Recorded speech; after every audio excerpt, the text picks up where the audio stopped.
If your ranch struggles with profitability, maybe it's time to consider the difference between ranching principles versus ranching practices. A principle is like the truth that it's grounded in, okay? Mm-hmm. And then the practice is going to be how you or how I apply this principle. What I find is farmers and ranchers tend to get really hung up on practices. Dallas Mount, owner of Ranch Management Consultants, is my guest as we discuss the danger to the lifespan of your operation when focusing on the practices keeps you from adapting to changes in the industry. If we get stuck just doing the same thing over and over again, I mean, it's not about if your ranch will fail, it's when. But change can be tough considering our fear of failure. If 100% of the ideas that you implement on the place are working, well, you're probably not trying very hard. Principles over practices. It's not necessarily a new idea, but it is revolutionary when a ranch figures it out. On this episode of the Working Ranch Radio Show.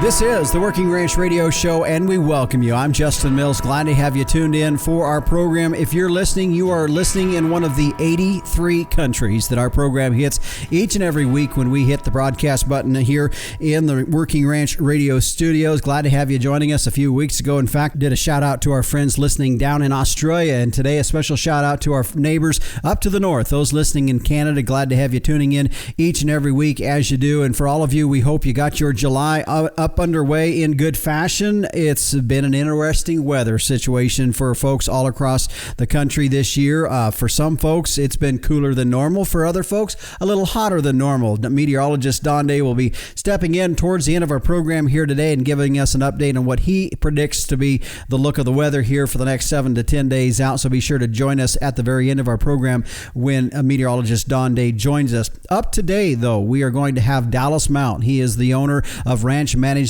Consultants. We've had him on our show before. He joins us again as we're going to be talking principles over practices. Now, just in general, that just sounds like pretty topical, maybe kind of wondering where that's going to go. Well, as we said in the opening, a lot of times these practices are the things that we do on a day-to-day basis, and we maybe do things with really not a full understanding are they the profitable things to do? Well, we're going to be looking at that and having a discussion on that, and I think you'll enjoy the program here today.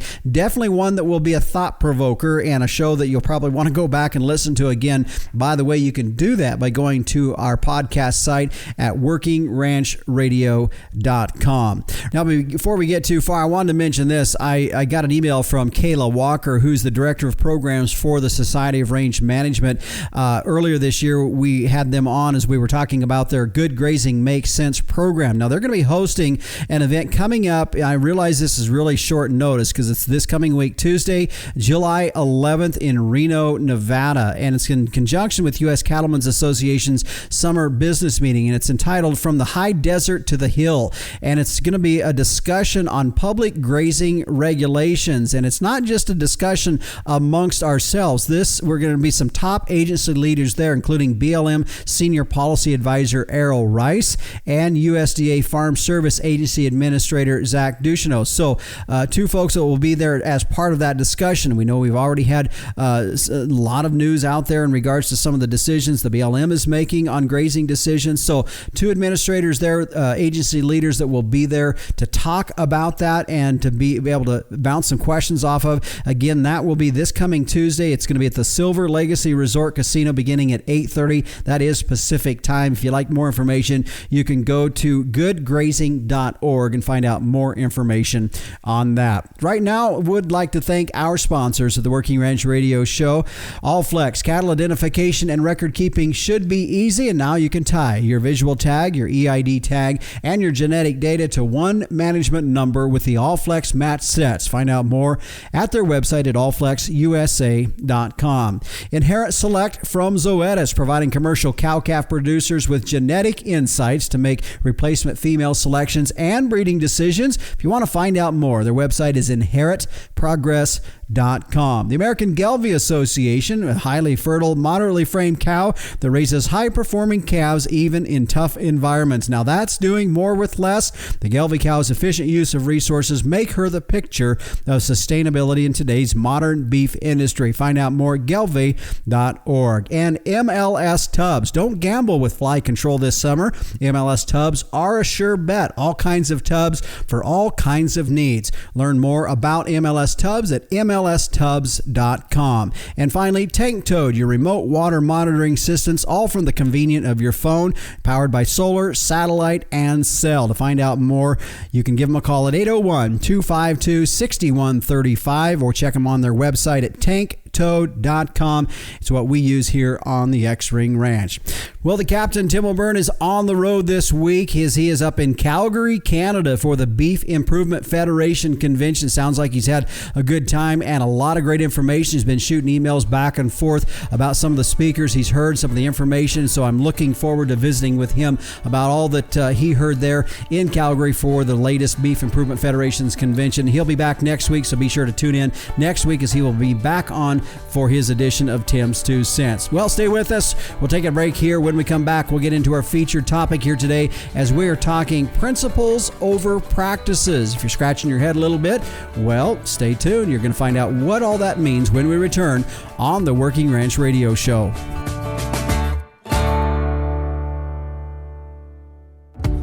Don't gamble with fly control this summer. MLS tubs are a sure bet.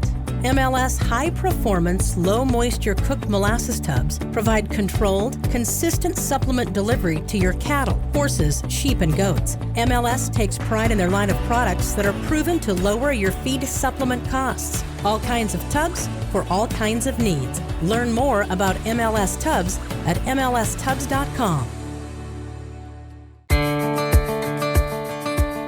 And we welcome you back here to the Working Ranch Radio Show. Justin Mills, as we head now into our featured interview and topic here for the day. Joining me is Dallas Mount. We've had Dallas on before. He's the owner of Ranch Management Consultants, the schools ranching for profit that are available out there, also the Executive Link programs. And Dallas, glad to have you back here with us on the Working Ranch Radio Show. Thank you, Justin. It's always fun to be on with you. Well, it's been a while since we've chatted. I think the last conversation you and I had was at the first of the year. We kicked off the 2023 year with episode 100, and it was why Junior shouldn't come back to the ranch. A catchy, something that was kind of catchy there. And coincidentally, I was looking back over some of the top shows since I've been doing this program for Working Ranch Radio Show, and one of the shows that comes up in the top, I don't know, it's definitely in the top 10. I'm not sure where it's at in there, is episode 62 that you did on why own cows. You still believe that was an interesting show? That was. I was probably on a bit of a kick because I was coming off doing a lot of schools where we were looking at really low gross margins in cow herds, yeah. Right? And so that was probably a bit of a kick. But I still stand by the fact that of all the different things that we look at from people that have ranches and run livestock, owned cow calf is one of the least profitable things consistently. Mm-hmm. Right now, I want to be clear. It doesn't mean it can't be profitable. Sure. Right. I mean, there's certainly ways to do it that work. But from, of all the different things we look at, if you had to stack them up from enterprises that are highly profitable to those that are least profitable, owned cow calf would traditionally be among the least profitable thing a person can do with grass and cattle. Well, and our topic here today is going to touch on maybe a question I would have in regards to that particular show, because we're going to talk about how we as ranchers need to be looking at how do we adapt and change to different things.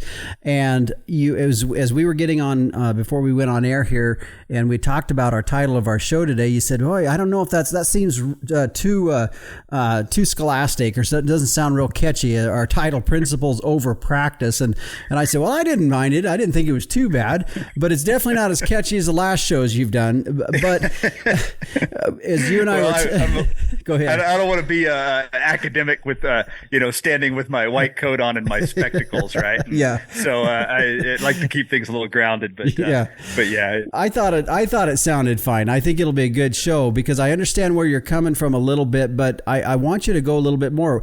When you said, when we were talking before we scheduled the interview, you said, here's a topic I was wanting to do, principles over practice. So let's just start. I mean, what the heck are you talking about there? Okay. Yeah. So let's think of the words there, right? So principles versus a practice, right? So if I was going to define the word principle, right? I often ask groups to do this with me, and some things I hear are like, a foundation, the thought behind it is what people say.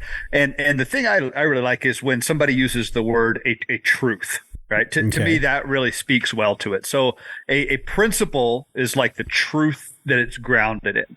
Okay. Mm-hmm. And then the practice is going to be how you or how I apply this principle. Okay. So a really good example of that would be like one of the grazing principles we teach at the school. The principle is allow the plant's appropriate recovery.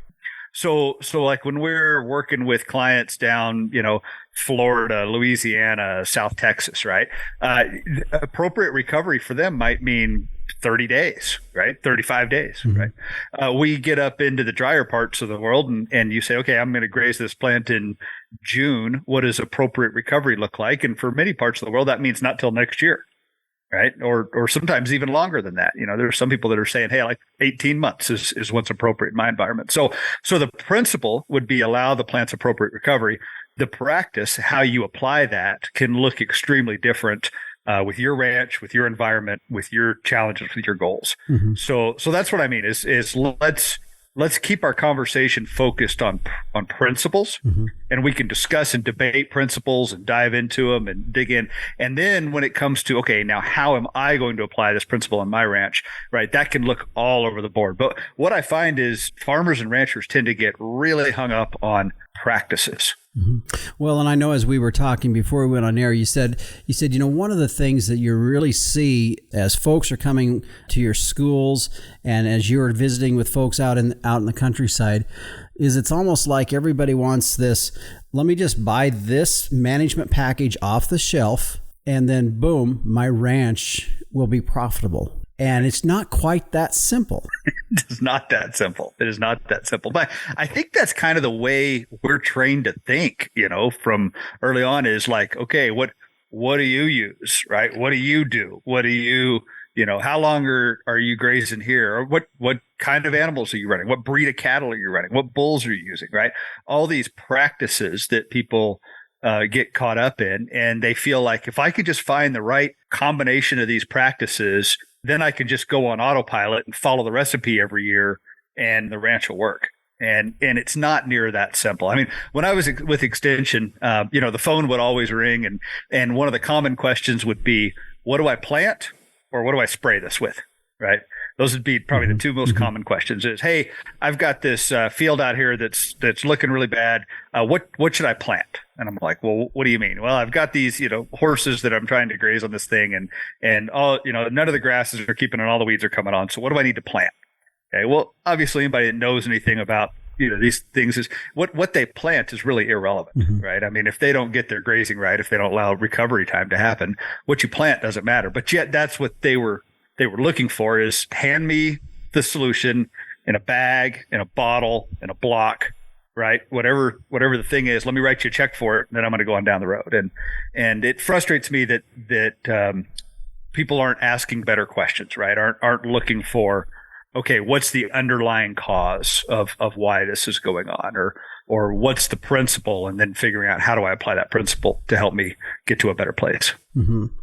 Well, and you had mentioned a bit ago too. You said it's kind of our society, kind of where we're at culturally, that we just figure that, and part of it is with the technology that we have nowadays. People can post, here's the results I got when I did this or when I did that. And there's not much taken into account, as you said before, in terms of, well, where are you physically at? What were the conditions? There was a lot of different variables there, and we just have a tendency to want to really just, well, let's just, if that worked for him in southeast Oklahoma, well, it's got to work for me in northeast Wyoming. Yeah, that's right. And we that have been ranching a while realize there's a lot more to it, right? The guys at Soil Health Academy would use the word context, right? There's a lot of different contexts we could put those things into. So kind of circling back around to our conversation about the cows, right? Is I get a lot of people that would say, well, what do you think? Should I run yearlings or should I run cows? Right. Well, that's looking for a recipe, right? I can't hand you a recipe to say what's right for you. So the principles that we teach around that are, okay, let's figure out what our overheads are, figure out what our gross margin is of this enterprise, and then figure out what our profit target is, right? So we need those three pieces to really start to answer the question. Okay. So if I know that maybe Justin, maybe you bought a ranch and maybe you're trying to service some land debt on that thing. So that needs to be part of your profit target is servicing that land debt. And then we're going to look at your overheads, right? It's maybe you and another employee, right? And then all the things that your ranch has. So now we've got your profit target and we've got your overheads. Well, now we can go back to it and say, okay, how many animals could I run? What could be the scale of my business?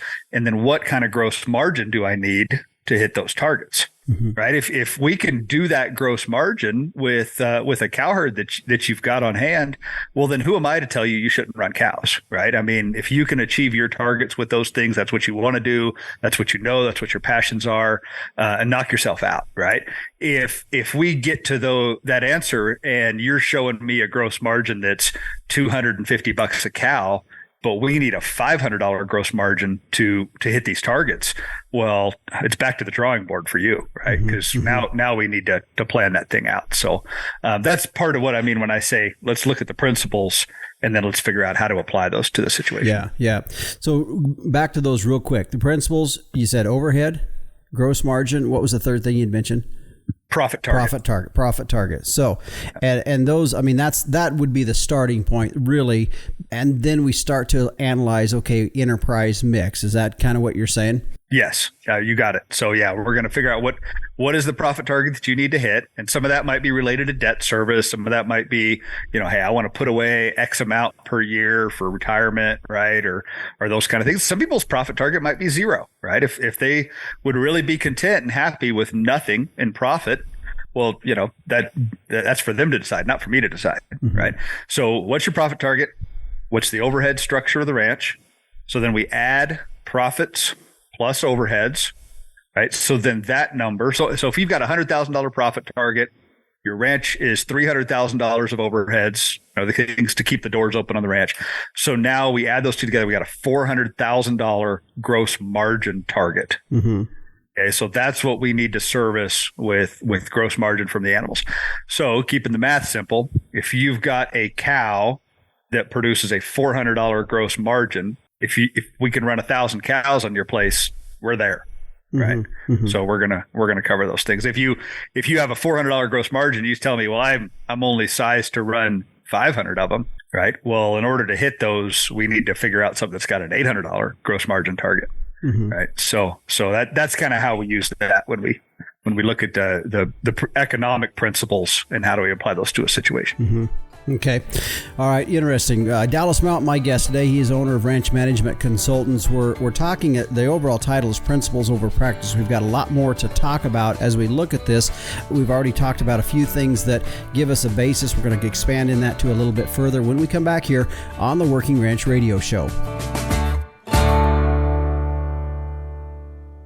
A sustainable ranch is one that can do more with less. And for beef producers, it can start right at the herd level with a cow that's efficient with her resources and environment. And in today's modern industry, Gelbvieh females are the picture of sustainability. Gelbvieh and Balancer cattle are early maturing with maternal superiority through increased longevity, added fertility, and more pounds of calf wean per cow exposed. Adaptable, versatile, and sustainable. All factors that have a positive impact on your bottom line.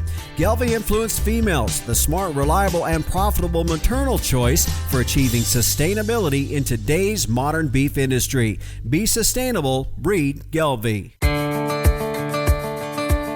And we welcome you back here to the Working Ranch Radio Show. I'm Justin Mills. My guest today is Dallas Mount, owner of Ranch Management Consultants. We've had him on the show here a few times. Dallas, you've been on it, 3 or 4 times, I think, and I appreciate it. You always jumping in and being on the show as you are out there on a very regular basis, not only through your schools, but even yourself, grazing cattle yourself. You do your own thing as well, but you come at it with a lot of perspective that for a lot of us we don't know. So I appreciate the balance that you bring into this, the conversation on some of these topics that we have. Our subject here today is principles over practice, and as we were at break here, Dallas, one of the thoughts that got me to thinking about this, I think the reason that we do have a lot of folks seeking ways in which they can have more profitable or more profitable ranches is that we've got decades and decades of years of just purely focusing on the practice. And like you were saying in the first segment, it's like, this idea that, if it works here, it's got to work on my place with the exact same, we're going to add the same recipe, the same exact ingredients into the deal. And I expect whatever happens in one area of the country should happen in my area of the country. And I felt like as we were at break here, that's kind of one of why you have a pretty good living in a way, and of teaching guys that, you need to step away from just focusing on what grandpa did, what dad did, and nothing against them other than things change. Things really do change, whether it's the price of cattle to our input costs and different things like that. Things have changed since 1952. And I really feel like that's the basis of what really propels essentially your business. Yeah. Yeah. Well, I appreciate that perspective. It's an interesting thing to think about the ways that we've done business over the time, and we've been in this ranching game for a while. So we've seen a lot of things shift. And I really appreciate thinking back to the generations that have come before us, and the things that they did then were right. They worked, but those things aren't working anymore. Right. And a lot of those things were based on very different economic, situations. So, it's easy enough to think about, okay, what's a weaned calf worth today, and how many weaned calves would it take to buy a pickup? Mm-hmm. Right. How many weaned calves does it take to support one full-time employee today versus what it did, heck, even 10 years ago? That thing's moved, right? And the same thing can be true for crops and all those things, right? How many weaned calves does it take to pay your utility bill for your house, right? Mm-hmm. To re-roof the house when it's time to be done. So all these costs of doing business and the relationships between the products that we're producing and the cost to raise them are constantly moving. Mm-hmm. And so we have to always be reevaluating those things. If we get stuck just doing the same thing over and over again, it's not about if your ranch will fail, it's when the ranch will fail. There's a great quote from Toby Holstead, and I'm not sure where Toby got it from, but he's the one I heard say it is he said, one of the most dangerous things to do is to do things the way grandpa did them. And one of the most dangerous things to do is to forget why he did things the way he did. Right. I didn't get that quite exactly right, but I think you know what I'm saying. Yeah, I do. And when I say that comment about do what grandpa did or do what dad did, I don't say that. And I'm very cautious. I don't know that maybe I get that across. That's not a disrespectful statement, because there's many of us that wouldn't have a ranch if grandpa didn't do what he did. That's right.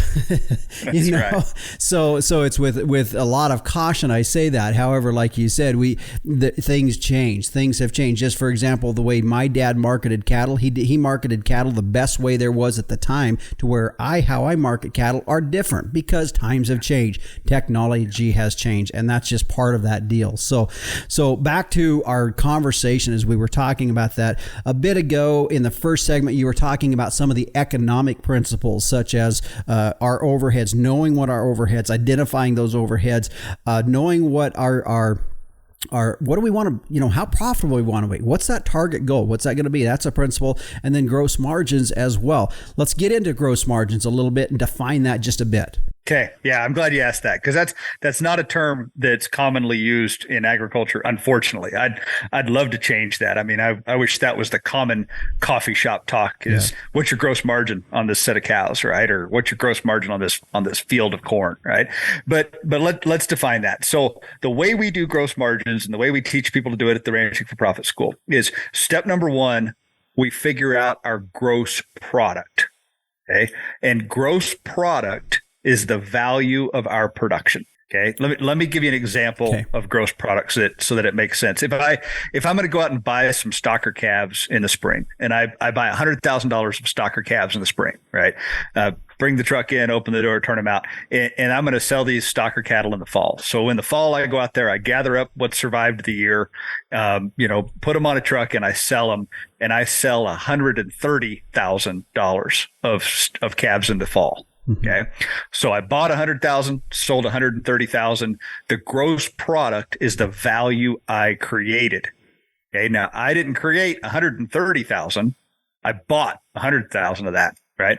The part I created was the 30,000. Okay. So your gross product is your value of production. Okay. What did you actually create? So when we do a cow herd, gross product is a combination of a lot of things. So because in a cow herd, there's a lot of moving parts, right? There's steer calves leaving, heifer calves leaving, cull cows leaving, but then, maybe there's replacement heifers staying on. Maybe there's last year's replacement heifers that are now bred heifers, last year's bred heifers that are now cows, right? So we've got all these moving pieces. So gross product of a cow herd is the sales minus the purchases with an inventory change in there, right? So we value the inventory at the beginning of the year into the year. Okay. So I'm giving you a long-winded answer. Sorry about that. So step number one is to calculate gross product. What's the value you created? Step number two is to total up all your direct costs. Okay. Now your direct costs are those things that change proportionally as the units of production change. So if I run one more cow, this cost goes up by one. So the ones to think about for a cow herd would be things like fed feed, right? If I run one more cow, I'm going to buy one more ton of hay, right? If I run one more cow, I'm going to buy one more bag of mineral. Okay. So those things that go up proportionally. Other examples that would be like your veterinary, vaccines, things like that, marketing commissions. Every time you sell one more calf, you pay one more commission, right? So we take our gross product minus our direct costs, and that leaves us our gross margin. Okay, so gross margin, it's the gross product minus the direct cost. Now, this is really important because what most people think about with their costs, they take all their costs and they dump them into one bucket, right? So they're looking at what's my production minus my costs, and do I have any money left over, right? Well, that doesn't really tell you if that enterprise is working. Okay. The only thing that tells you that is gross margin, and gross margin per unit, to be more specific. So a nice example of that would be like spring cows and fall cows. Yeah. Right. So if I'm actually doing those numbers, I'm going to have a gross margin per unit on my spring cows and a gross margin per unit on my fall cows. And one of those is going to be better. Okay? I would bet one of them is significantly better. So that's useful information, because that tells you how the enterprises are actually working. So let's take that a step further, Dallas, because there's a couple things with that, and I think one of them you addressed earlier when you say, "Well, what's your profit target? What do we need to be at the end of the year so that we are profitable?" But let's go back to that, and when you get that gross margin number, in most cases, we hope that's a positive number. But just because it's a positive number doesn't necessarily mean that's working. You know what I'm saying? And maybe that's getting back to, okay, then what's our profit target? So how do we look at that gross margin number then? I mean, we can definitely use that gross margin number if we've got multiple enterprises to see which one's the best, but maybe we're a singular enterprise. When we look at that number, how do we evaluate that to know, are we making it work? Yeah, that's a great question. So the answer is pretty simple. Does it meet your target? Okay. So if I've got, my overheads plus my profit target of X, is that gross margin going to hit that? Okay. And if it does, then we can say, okay, well, now I kind of got the green light to, if this is what I want to do, I got the green light to do it. If it doesn't hit that, then we either need to go back in and work on the enterprise, see if we can make it better, or we go back to the drawing board and say, well, what other enterprises could I put on this that might have a stronger gross margin? You brought up an interesting point there, Justin. You said we hope it's positive. This is something I've been seeing more and more, and maybe it's always been going on. Maybe I've just been naive to pay attention to it. There's a lot of excitement out there about ecology, about soil health, which I love, right? I think this is a great thing to be excited about. But a lot of people get excited about building soil health and about getting good at their grazing so that they can run more animals, whatever they're doing, right? If they're running cows, if they're running stockers, they're like, hey, I'm gonna get good at building soil health. I'm gonna get good at grazing so I can run more cows. Okay. Well, I've come into some of these pictures and we actually dig in and look at their gross margins, and sometimes their gross margins are negative. Oh, wow. Right. So yeah. So if you're saying, well, I'm currently running 200 cows and I'm going to get good at my grazing and I'm going to run 400, and you've got a negative gross margin, well, what's going to happen when you hit the gas on an enterprise that has a negative gross margin? You're going to go broke faster. Right. So it's really important, and I think oftentimes people just assume, well, my cows are working or whatever I'm doing is working. And I think that's a dangerous assumption. If you actually don't know what those gross margins are of whatever enterprise you're doing, run them. And then next year, run them again, because markets are going to change, input prices are going to change. Just because they were, I have some people that tell me, well, I ran my margins 3 years ago and they were $350. Well, heck, the way the markets have been moving this year, if you ran those numbers 6 months ago, you're behind. I mean, they've changed drastically. Yeah. Yeah. That's a good point. That's an interesting perspective. And as we get into our next segment, folks, we're going to take a break here. We're going to go a little bit further into something that Dallas said that sparked my question that I wrote down here. I'll share that question with you all and with him when we come back here. You're listening to the Working Ranch Radio Show. Every year you pick your replacement heifers. Some become profitable cows. Others disappoint. How can you make more reliable selections? Genetic testing.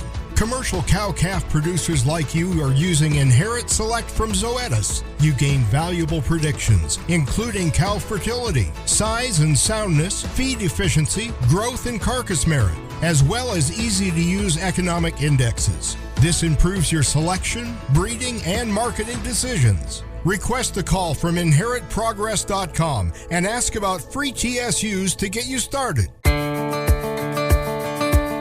And we welcome you back here to the Working Ranch Radio Show. I'm Justin Mills. My guest today, Dallas Mount, owner of Ranch Management Consultants. As we were talking about, he meets with a lot of producers throughout the course of a 12-month period and through his career as a teacher, and now owner of Ranch Management Consultants with ranchers all across the country with the Ranching for Profit School and also their Executive Link program.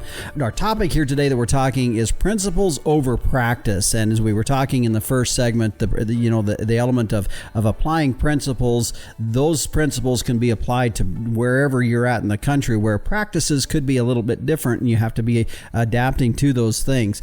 As you were finishing up in our last segment, Dallas, you touched a little bit on soil management, and it got me to thinking this, and as we were talking a bit in the break, I'm not going to downplay the importance of that we are as ranchers and our industry managing our soil and doing what we can from grazing principles that are benefit to our soil health. But one of the things that I was thinking about a little bit is in different times of our industry, there's fads that come through.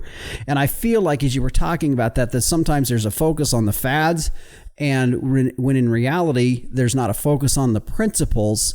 And if we want to try to keep for ourselves from getting caught up in the fads, there might be some things that are very valid. But if we want to not get caught up in the fads and lose our hind end in the fads, we really have to focus on the principles. Yeah, that's interesting, Justin. As I've been playing this game now for a few decades, it's there's been a lot of things that have kind of come and gone, right? We get an interest on something and it feels like everybody's running to that. And then in a few years, some of those things are a flash in the pan and they're out. And I don't think by any means the soil health thing is going to be a flash in the pan.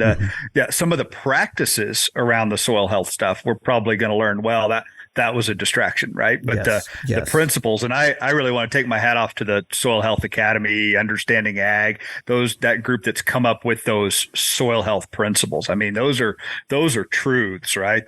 They're foundational. But a lot of these practices around that are probably going to be, well, we tried that, and now we're on to the next thing. So one of the things that I appreciate, and I know Burke Tigard, I've always looked up to Burke and what he's done. He's always impressed me that he's a lifelong learner, right? And he's got his eye on the next thing, right? He's always looking over the horizon to see what's coming. And I really appreciate that. And I look up to people that are doing that, because I often catch myself being dismissive of things that are coming along before I really should be being dismissive of those, right? I think there's a point to say, well, let's pay attention to that. And let's read on it and let's study on it. And let's watch what's going on. But oftentimes my reaction is, well, I've been around here for 20 something years. I know what's going on. This isn't the case. This doesn't fit my model. And you can dismiss it too quickly, right? And that oftentimes does you a disservice, because now you're missing something that could really be a learning opportunity for you. So I think there's a balance, jumping on every new thing that comes down the road, and also letting yourself be dismissive. And I mentioned Burke, and one of my favorite quotes from Burke is he said, "I don't need to be on the cutting edge all the time, but I at least want to be on the blade." Yeah. Right. Yeah. So he doesn't need to be the first guy through the chute, right? Taking all the arrows, but you at least want to be paying attention, right? If you could draw like a curve, the natural bell curve, right? I want to be out there in that upper 20%, right? I don't necessarily need to be on the 1% lunatic fringe, right? But I sure don't want to be back in the middle of the bell curve, because in agriculture, you're 10 years behind if you're in the middle of the bell curve. Right? Yeah. Folks, our conversation here today, principles over practice. If it feels like you're wondering, well, what are you talking about? We talked in the first segment, as Dallas described, basically defined a principle over a practice. A principle is a truth. It's something that can be applied no matter what the situation, whereas the practice is how you apply the principle. And that allows then that truth or that principle to be applied in many different facets for different folks, and that to be workable. As we were talking about in the first segment, from a management standpoint, there's economic principles such as, figuring out what your overhead is, your gross margin, your profit targets, as we were talking about there. Different elements within our ranches for all of us, whether it's the economic side, the business side of it, whether it's our soil management side, whether it's our livestock production side, each of those have principles. And we're not able to get into all of those today, because as Dallas was saying, one of the first things is we need to know economically where we're at.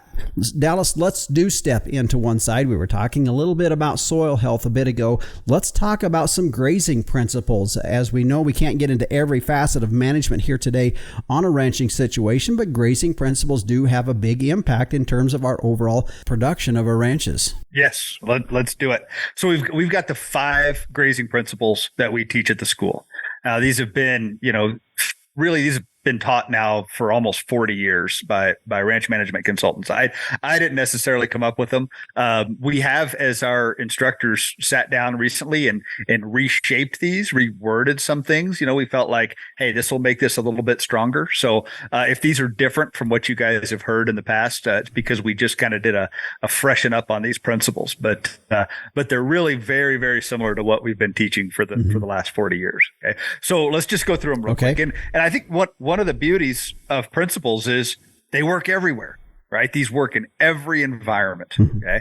So how you apply these might look very different. But, so principle number 1 with graze principles is plan, monitor, manage. Okay. If you don't have a plan going into the growing season, right, you're already behind. Okay, so where are we going to be grazing? How long are we going to be there? How many animal units are we planning on taking out of that? Now, absolutely, that plan's going to change, right? We don't chisel that plan in stone tablets and fall on our sword following it, right? We make a plan for what we think might happen, And then as the year unfolds, we start adjusting that and replanting, which comes into the monitor and manage piece, right? So as you're grazing, we're always doing those things: plan, monitor, manage. Okay. Principle number 2, allow the plants appropriate recovery. Okay. And we talked earlier in the segment about how that's going to be very different depending on the different environments. Yeah. Right. Yeah. Mm-hmm. Recovery is so key into building plant health, building ecosystem health, right? It is allowing appropriate recovery in all these systems. So the next one is the graze period, and it's graze period as short as possible. Okay. Get the graze period as short as possible. Now, we understand there's practical limitations to that. Right. If you're ranching in the red desert of Wyoming, it probably is not going to make sense to build infrastructure development to get 1-day grace periods. Mm-hmm. It's just not practical. Right. If you're ranching in, a 65-inch precip zone, well, that's probably going to pay. Right. Mm-hmm. So, and then everybody else is going to be on the spectrum somewhere between those things. Right. Mm-hmm. So, but the graze period, the shorter we get the graze period, the better. And it's better for animal performance. It's better for the plants. It's better for recovery. It's better for roots. It's better for soil. Okay? Mm-hmm. The next one is related to stock density. And the principle is the stock density, the higher, the better. Okay. Okay. So stock density is about how many animals we have in a given space.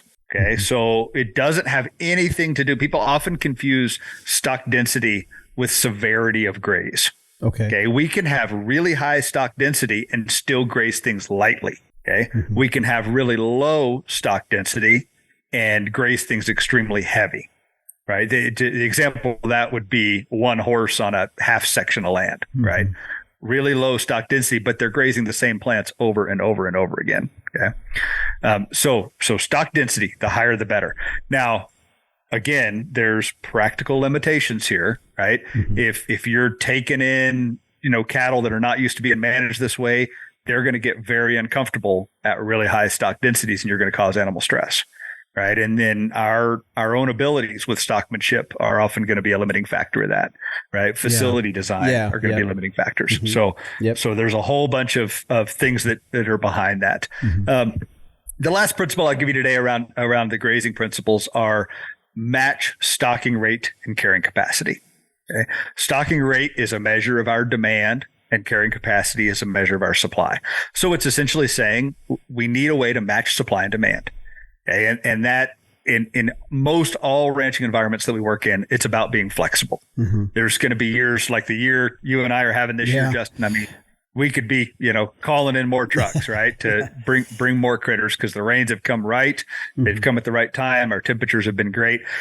2 years ago, it was a completely different story, right? So we need ways to be flexible with our stocking strategy. We need ways to ramp things down when droughts occur, when other events happen. And then we need ways to let's make hay while the sun's shining when grass is growing. So those are some of the grazing principles for you. They work in every environment. How you implement them will look very different, but the principles work. Mm-hmm. Boy, Dallas, I feel like sometimes as humans, we almost need to fight our nature of what we want to do and almost do the opposite with some of this kind of stuff. Yeah, that's a great point. You have to remember though that why are we in business, right? What are we doing this for? And sometimes making all these changes and moving things can sometimes take some of the fun out of it. So if you're in a stage where, hey, I'm pretty comfortable with how things are, I've kind of got what I need to, doesn't mean we need to go pulling the rug out from under it. But at the same time, if you're wanting somebody to follow you and to build on what you've developed and what you've built, you better recognize they're going to need to do things differently than what you've done them, right? Mm-hmm. So having that attitude of looking at things, evaluating things, being open to change.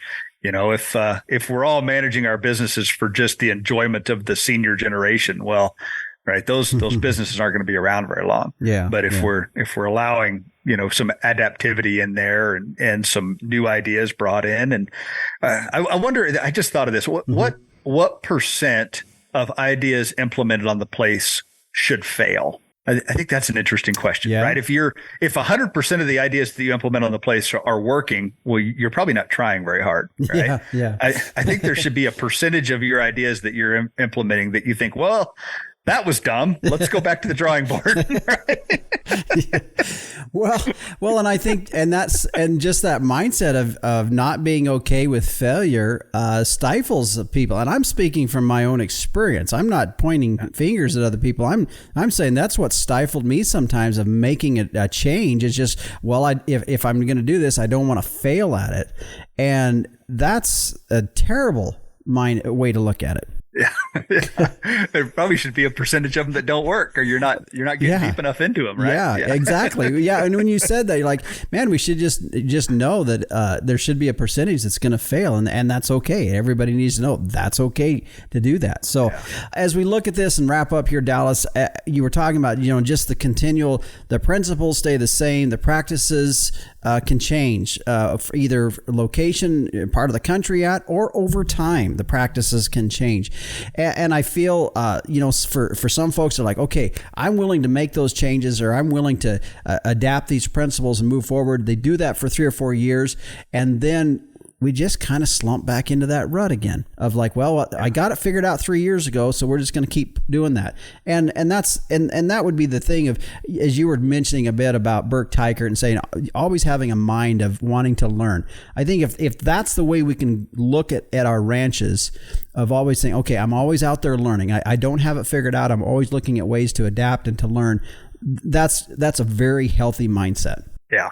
Yeah. And I think anytime we feel like we've got it figured out, we need to slap ourselves in the face, right? Because there's something that's going to come that's going to give us a curveball that we're going to need to be on to. So, yeah, I agree. That's a healthy mindset. You bet. Well, Dallas, I appreciate you joining us here on the show. I know you're in the summer break here a little bit. School's going to be starting up probably this fall. Maybe you've had some here a little bit in the summer, but I know the EL groups have probably been meeting through the summertime, kind of getting things lined up for the fall run. We are, and we actually have more enrollments now than we have for quite some time. So we're getting ready to do a school in Kennewick, Washington in September. And then we've got a couple schools in December. One is in Texas. We got another one in Phoenix. We'll actually be up in Canada as well in December. That school's already full. But we've got a lot of them coming up. We've got a price change that takes effect August 1. And if you enroll before then, we give you last year's pricing. So if people are wanting to come to the school, you better get your deposits made and on there, because if you wait till after the 1st of August, you're going to be paying the new higher price. Okay, sounds good. Well, Dallas, again, their website, Ranch Management Consultants, if you want to find out more information. Dallas, thanks for joining us here today on the Working Ranch Radio Show. You bet, Justin. I really enjoyed the conversation. Thanks for having me on. You bet. Dallas Mount, my guest here today, owner of Ranch Management Consultants, as they are the ones that host and put on the Ranching for Profit schools. We've talked about those from time to time. I reference that on our program. If you are interested in those schools, you can sure go to their website at ranchmanagement.com. Well, stay with us. Meteorologist Don Day steps in next as we take a look at our long-term weather when we return on the Working Ranch Radio Show. Do you have a young child, grandchild, niece, or nephew that loves the weather and wants to learn more? Day Weather has produced a children's weather journal full of weather facts, fun weather experiments, coloring pages, and pages to record weather observations for every season of the year. The weather journal is for ages 3 to 7 and designed to be fun and educational. The interactive weather projects are fun for the whole family to take part in. For only $10, the Day Weather Journal is a great gift idea for any occasion. Click on our Amazon link to order at dayweather.com. And we're back. This is the Working Ranch Radio Show. I'm Justin Mills as we head now into taking a look at our long-term weather today, brought to you by Allflex. Cattle identification and record keeping should be easy. Now you can tie your visual tag, your EID tag, and your genetic data to one management number with the Allflex Match Set. To find out more, go to their website. You can find it at allflexusa.com. And joining us as he does each and every week is meteorologist Don Day with a look at our long-term weather. And Don, as we look ahead for getting in now, we are in the month of July and looking ahead into that, it's really setting up the way the highs and the lows are sitting in such a way that we're going to see that western half of the country really see some heat, and it kind of stretching still back down into the southern tier of the U.S. Yeah, what has developed over the last couple of weeks is this high pressure dome that's over the far southern United States has brought the heat to Texas and the Gulf Coast. And we're starting to see that high pressure build and grow a little bit more to the north, but it's really wanting to grow more westward. Now, this is nothing unusual. Usually this time of year, we do have some type of high pressure ridge that develops over the nation's midsection, and it kind of meanders east and west, but it's being suppressed more to the south and west than maybe we would have in a normal summer due to a big area of low pressure that's up near Hudson Bay, Canada. That area of low pressure up there is quite large, and it's really not moving very much, and neither is the high pressure ridge that's in the south and the southwestern United States. So it's kind of a battle of wills between that area of low pressure in Canada that's sending cooler than average air into the northern plains. The east slopes into the Rockies and into the upper Midwest and even into the Corn Belt and Great Lakes. Those areas really have not seen any big summer heat yet. Nothing that's lasted more than a couple of days. And the heat that's in the south and southwest is going to expand and grow to the west. So Arizona, New Mexico, parts of Utah, Nevada, California, as well as Washington, Oregon, and into Idaho. There's going to be heat in those areas I just mentioned, but you get on the other side of the mountains into the plain states. Well, that temperature pattern is going to remain below average as we go into the next couple of weeks. And in between, you kind of get a little bit of both. So the end result is the hottest weather will be in the south and the southwest and the far west. So a couple questions here as where we're seeing the collision between the Canadian part of what we're seeing in our weather versus that hot area in the southwest.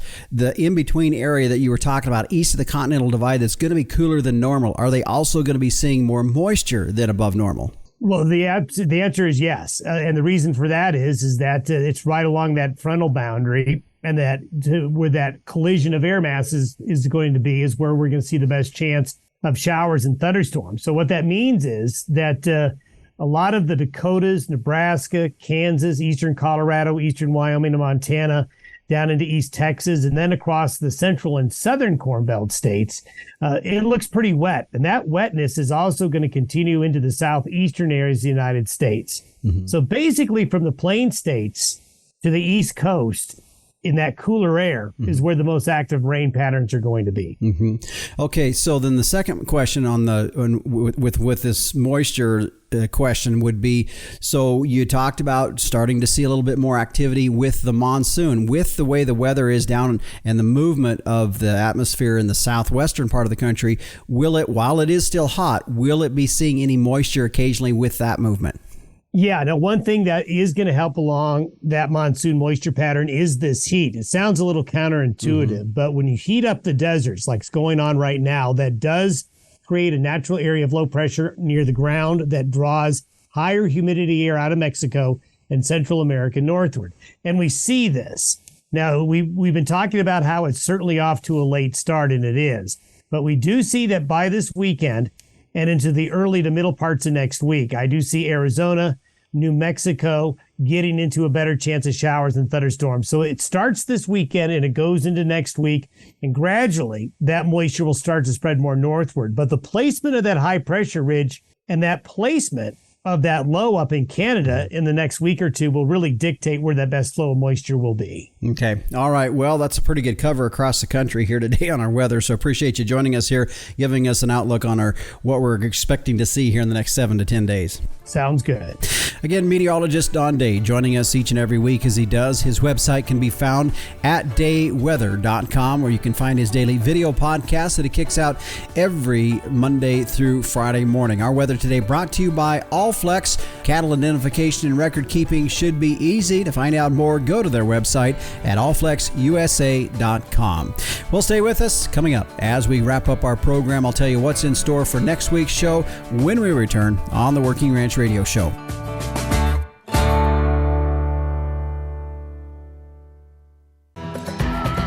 couple weeks ago, the captain mentioned the latest BQA audit was out. We're going to talk with folks next week on that. Be sure to tune in on the Working Ranch Radio Show. Thank you to our sponsors here today, Allflex, Inherit Select from Zoetis, the American Gelbvieh Association, MLS Tubs, and Tank Toad.